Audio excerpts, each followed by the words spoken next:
It's haunted, and I got a spooky story for y'all today. Okay, so I was just gonna do a video, but I feel like it's super important that I start this video off by saying I'm a single mom, and I wholeheartedly believe in keeping my baby with me as much as I can. She's not in daycare. But this is pretty much a story time because I got fed up. Fed up really isn't the word. I got so overwhelmed to the point that I knew if I wanted to be successful and to still be able to have my baby in my space, I was gonna need help. Whether this was her dad, whether this was a family member, like I knew I needed help, period. Like, just as a mom, I came to that conclusion. So I'm praying one night and I'm like, okay, I'm thinking about daycare. I'm thinking about like, should I take a trip to my sister's for a week, you know, where I'm in my hometown, let her help out.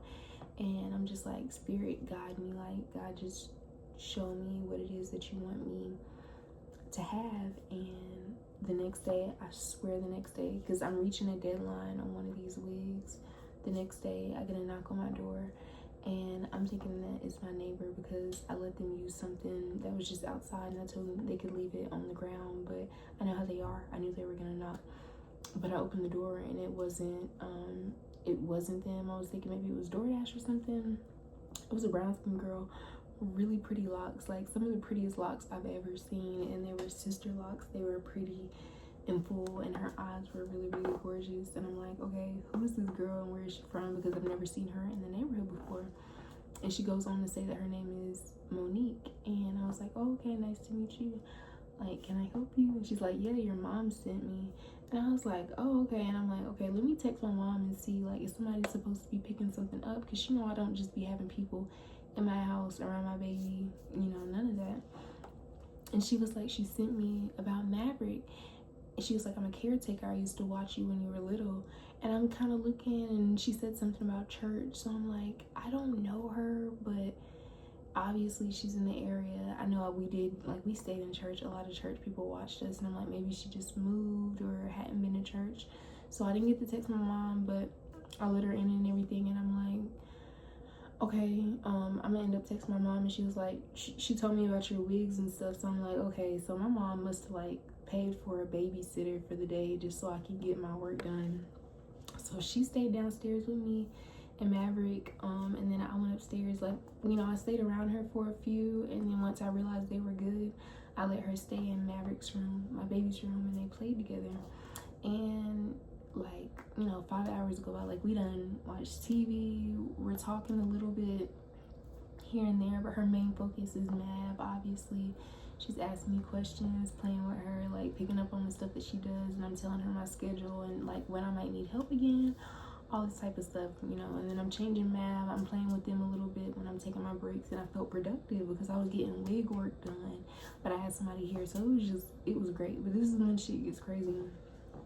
So the next day, I was gonna tip her because I was like, oh, I know my mom paid, but she really showed out, so I want to tip her. Next day comes, I go to tip her, and I realize, like, I didn't even get Monique's number. Like, this whole time we chopping it up, like I know her, like she feel like I'm with one of my older like cousins or my aunt. Like, she just seems so cool. So I text my mom like, I need Monique's number. I got so much work done. I'm sending her videos and pictures of the wigs, and she was like, girl, what are you talking about? I was like, Monique came over here yesterday. I barely remembered her from being little and stuff. She was like, Tasha, I don't know what you're talking about. So, like, I'm describing her, and she was like, Tasha, I don't know what you're talking about. I go watch my Ring camera downstairs. Nobody ever came to my door. Nobody came to my door, and it's still freaking me out because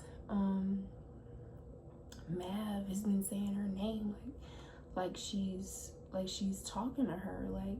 So pretty much the few nights before, I had just been working on this wig. I literally hadn't been sleeping. I told my mom about it. So I don't know if the situation was just me being sleep deprived and having some type of like, I don't even know if you would call it psychosis, because I've never experienced anything like this ever in my life. But I'm like, I know I'm not, it was literally some I met with my baby. She knew things about me. I was gonna ask my neighbors, but I didn't want to bring them into it and really seem like wonky. But I've never had anything like this happen before. I don't know if this was a spiritual thing. I don't know if it was like a mental, like I said, being sleep deprived, but I'm not taking any more naps. Like, I feel like that, like, everything about it just felt wonky the whole day, but I got so much work done. And my baby was okay, and we still don't know who Monique is to this day.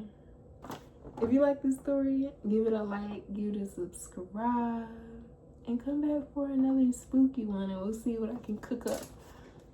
Hope you enjoyed.